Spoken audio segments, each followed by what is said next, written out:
Senator Joel Villanueva ay babaliktad na. Ano ha? At lilipat na rin sa kabila. Ewan ko ha, pero nagbigay ng kanyang salita etong si Senator Joel Villanueva. Alam mo yun, ang dala-dala mo ay salita ng Diyos. Hindi ba gan? Tapos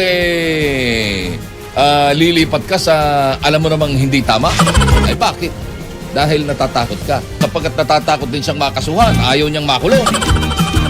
Ewan ko ha, nasaan niyo yung ipinangangaral natin na tungkol kay Daniel?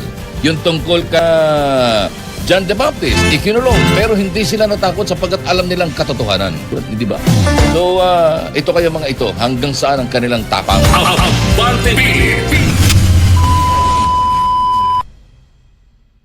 5:07 in the morning. Hindi ho ang tawag din hindi ho kay gaya yung nangyari kahapon sa Senado. Oo, masyadong boring. Alang nangyari. Kasi nga naman ang tawag din nagsagawa ng kanilang sariling tawag dito pagdinig, Blue Ribbon Committee daw. Abay, ilang Blue Ribbon ba dapat mayroon sa Senado?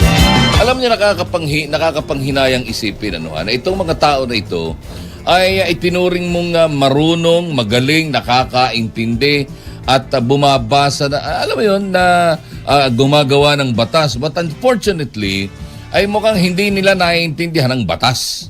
Di ba ga? That is, again, sa konstitusyon, obsolete na yung 1935 Constitution. Wala na yon. At hindi na ho kung gamitin man jurisprudence, yun ang sitwasyon itong si Abilino at saka yung kalaban niya sa isyong politikal, kaugnay nga nitong usapin ng majority noong 1935 or 1949 base sa 1935 Constitution, ay tama naman yun. Tama naman. Abilino versus Cuenco. Ayan. Yan ho yung yan ho yung ang pinagbasehan nila kasi ay luma na. Pero hindi man nagkakaiba halos. Dahil doon sa Article 6, pareho namang Article 6. Nagkaiba lang ng section kung pang ilang section, Yung 1935 Article 6 Section 10, kung di ako nagkakamali, Section 6 nga ba o Section 6. At yung isa naman ay Article 6 Section 16. Pero yung number 1 nila, paragraph 1 ng dalawang sections ay magkaiba.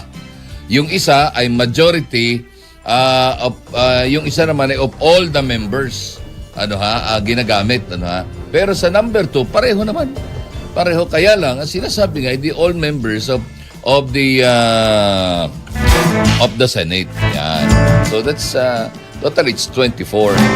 Ay nung panahon naman itong si Abilino versus Cuenco, 23 lang sila sapagkat nasa abroad yung isa. Nasa abroad yung isa.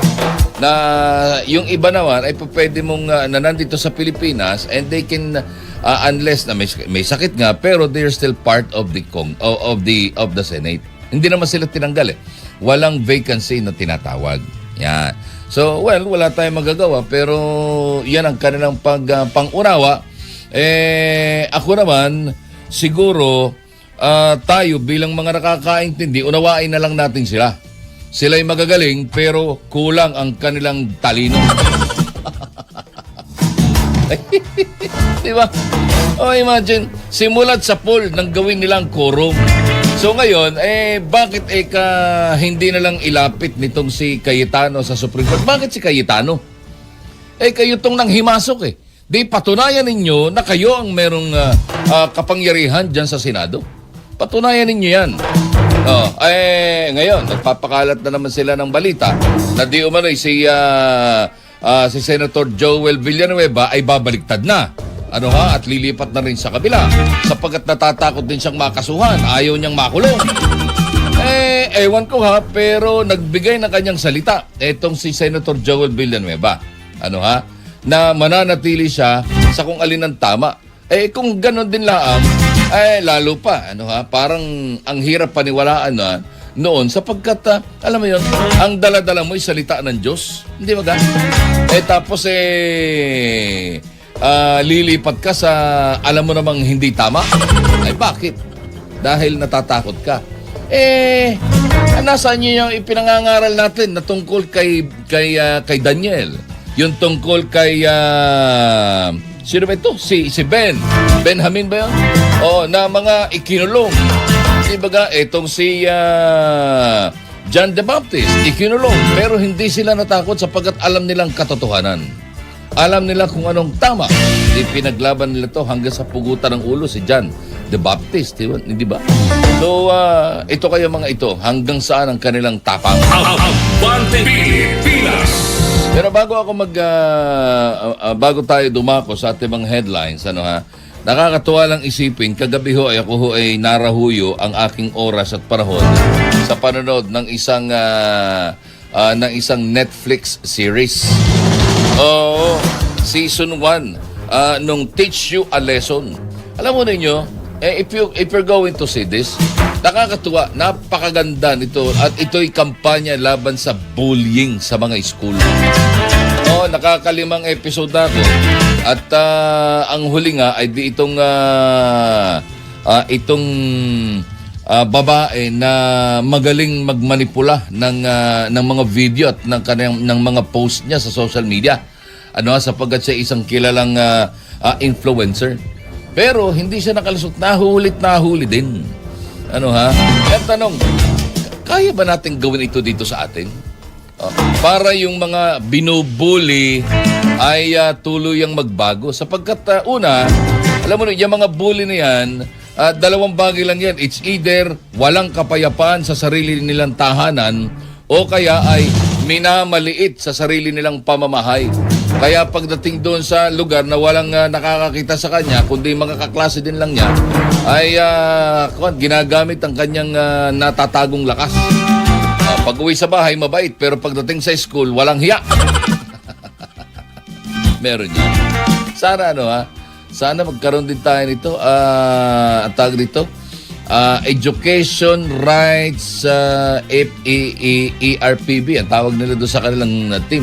Ito'y sa ilalim ng Education Ministry. Can the Department of Education create this kind of bureau na tahasang sasalungat sa mga bully sa school? Ayan, sana magkaroon. Kaya lang paano mong gagawin ito? Yun ngang mga problema sa school, hindi nila magawa ng aksyon, di ba? Hindi pa nila malutas hanggang ngayon. Sa kabila ng maraming budget, dadagdagan mo pa, ay kukulangin ang kanilang racket. Kukulangin ang kanilang pagkakakitaan. Alright. Ay, mga 18 dating sundalo na masyadong minamaliit ng ibang tao at ang tawag ay ex-bodyguard. Na ang sabi ni Auntie Claire, huwag nyo nang tawaging ex dahil sila naman ay wala na sa serbisyo. Nag-iisip pa ba ito? 18 former soldiers. Tibayan nyo lang, lalo na yung nagbigay siya ng pera kay Jose Chavez Alvarez ng maleta. Ako naniniwala doon sapagkat meron hong mga ghost project na dyan sa bayan ng Rizal at bayan ng Brooks Point sa lalawigan ng Laguna, ng Palawan. At dyan dalawang bayan na isakop ng ikalawang distrito ng lalawigan ng Palawan kung saan ang kinatawan ay si Jose Chavez Alvarez.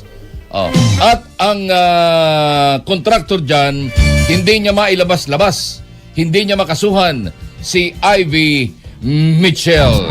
Balita, impormasyon at balitaktakan.